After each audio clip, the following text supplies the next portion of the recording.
দিনের বেলা পালাবো কিরাম করে? আরে দিনের বেলায় তো পালানো সহজ, রাতে তো গার্ড বসে থাকে। কিরাম করে পালাবো? এইমাত্র বাথরুমের একটা পাইপ দেখে আসছি, ওই পাইপ বেয়ে চল আমরা দুজন পালিয়ে যাই। তুমি আর আমি নাই মেয়ে চলে যাবো, বিলকিস তোমার মেয়ে না, সে এনে বাধা পড়ে থাকবে। আমার ফুপু, সে আমার ফুপু না, সে এনে বাধা পড়ে থাকবে। শুন তাহলে একটা কাজ করি, আগে তোর ফুপুকে নামাই দিই, একটু টেস্ট করি। ফুপুরে দিয়ে টেস্ট করবা? ফুপু নামতে যে যদি পাইপ ভেঙে পড়ে মরে যায়? আরে সেই জন্যই তো বললাম টেস্ট করি।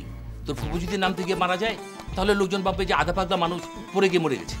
প্রথম তোমার কথা শুনে আমি ভাবিছিলাম পালানোর চেষ্টা করা যায় কিনা, এখন মনে হচ্ছে আমি জীবনেও পালাবো না। তোমারে নিয়েই আমি থানায় যাব এবং পুলিশের হাত পা ধরে রিকোয়েস্ট করে বলবো যে ভাই মাজায় বেশি মারেন ভাই।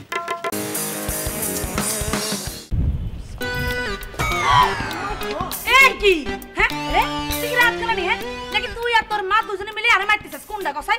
এ দেখেন, মুখ সামলায় কথা বলবেন। আমি আর আমার মা আপনাকে মেরে ফেলবো মানে ইটস ইম্পসিবল, এটা সম্ভব না, রাইট? অসম্ভবের কি আছে? হ্যাঁ তোর মা যে ডেঞ্জারাস মহিলা, হেতি মানুষ মারে কিলে, হেতি তো আস্ত একখান মানুষে সাবাই গিলি খাইলে তারে। দেখেন আপনি ঠিক করে কথা বলেন, কিন্তু আমার মা অবশ্যই খুব ভালো মানুষ। আপনি সবসময় আমার মায়ের গায়ে পড়ে কথা বলতে আসেন, ঝগড়া করতে আসেন। আইসে একখান মায়ের আদর্শ মাইয়া, হেতির মা ভালো মানুষ। হ্যাঁ হুন, আই সার্টিফিকেটে লিখিত দিয়াম তোর মা যদি ভালো মানুষ হয় তাহলে পৃথিবীর মধ্যে একখান খারাপ মানুষ আর থাকতো না। অবশ্যই আমার মা খুব ভালো মানুষ, আর আপনি সব সময় গায়ে পড়ে আমার মার সাথে ঝগড়া করতে আসেন। আই না একটা টেনশনে আসিল আমার স্বামীরে লই, তো তুই তো তোর না বিয়ে হয় না কিছু না। হ্যাঁ তুই কি টেনশন থাকবি? তুই চোখাইস নি, তুই দেখ না আজ আইতেছিলাম। আচ্ছা আপনি না হয় ম্যারিড মানুষ, আপনার স্বামীকে নিয়ে আপনি টেনশনে আছেন, আমার যে টেনশন থাকতে পারে এটাও তো একটা ব্যাপার না? এরকম কথা তো রীতি নেই যে আপনার টেনশন থাকবে আর পৃথিবীর কারো টেনশন থাকবে না।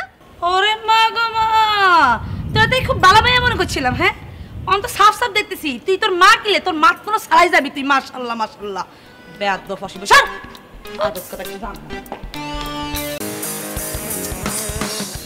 তোর বিচারের সময় কোর্টে সেই কথাটা মনে আছে তো? হ্যাঁ, ওই যে বিরোধী পক্ষে উকিল আমারে বারবার বলতেছিল আপনি এটাই দেখেছেন, আপনি এটাই দেখেছেন। আমি তারে কি বলেছিলাম? আমি তারে বলেছিলাম বাবা রে, এই বুড়ো বয়সে আমার যে মিথ্যে কথাটা বলাবেন তার আগে যেন আমার মৃত্যু হয় বাবা। বেটা তাই করে উসবুক বেড়ে গেল। হ্যাঁ কিন্তু ওটাই তো ছিল মিথ্যে কথা। আপনি জানি আপনি জীবন বাঁচিয়েছেন, আপনি মনে করেন যে একটা জীবন বাঁচানো ফরজ। হ্যাঁ কিন্তু তার জন্য তো কোনো কৃতজ্ঞতা বোধ তোমার মধ্যে দেখতেছি না। তোমার জীবন বাঁচাইলাম একবার, আবার এখন তোমার ধানের চারার ক্ষতিপূরণ আদায় করে দিব। আমি কি তোমার উপকারের জন্য ঠিকা নিয়েছি নাকি? হ্যাঁ বুঝতে পারছি স্যার, বুঝতে পারছি। আসলে হয়েছে কি, মাত্র 500 টাকা দিলি, কম হয়ে যায়। তারপরেও ঠিক আছে, সালিশ বসলি আমার ডাক দিস। আচ্ছা ঠিক আছে, আমি যাইতে। হ্যাঁ এই তুই তো খুব চাচারে আমার ঘাড়ে চাপাতে চালি।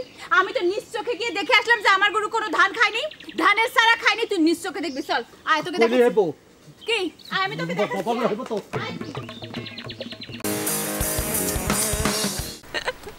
স্যার চিপস নিবেন? না স্যার, চিপস নেব না। কেন? আওয়াজ হয়। আস্তে আস্তে চাবাইবেন, তাইলে আওয়াজ হবে না।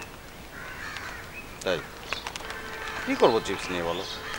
আপারে গিফট দিবেন।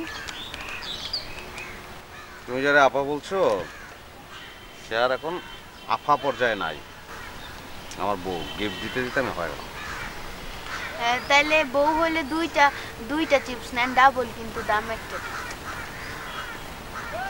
আপনি কি আওয়াজ পছন্দ করেন? তাহলে নেন।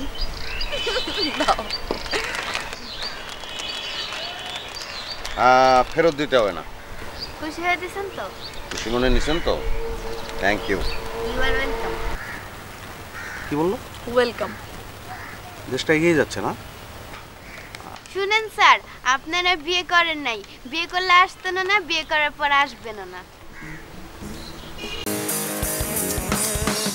তুমি আমাকে চিট করতে চেয়েছিলে? You are cheater. আসলে নিতু প্লিজ প্লিজ প্লিজ খবরদার, খবরদার, একদম কাছে আসবে না। আমাকে তুমি ভালোবাসতে পারো না সেই অধিকার নেই। আমাকে কেন? কাউকে ভালোবাসার কোনো অধিকার তোমার নেই, তোমার বেঁচে থাকারই কোনো অধিকার নেই।